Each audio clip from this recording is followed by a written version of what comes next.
Sana po mag-research po yung mga taong nagsasabi nito kung sino ang mga lumalaban sa komunista dito sa Pilipinas. Opo, kapag sinabi nyo kasing komunista, yung adhikaing parehas. Oh, pareho yung pinanganak dito sa Pilipinas.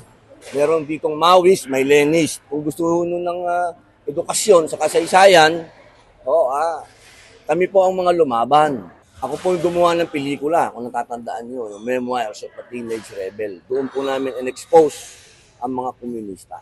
Ako po yun.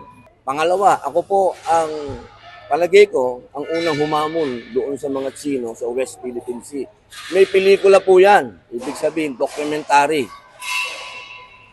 Wala pong tulong yun, ha? Solo. Kasama ko, mangingisda. Ngayon, kung nagawa nyo na yun, saka nyo sabihin na kami maka-China. Ngayon, hanggat kayo puro satsat, wala pa kayong napapatunayan, magpatunay. Ang bihira dito sa Pilipinas, magaling ka lang mag-English kasi ikaw na yung magaling eh.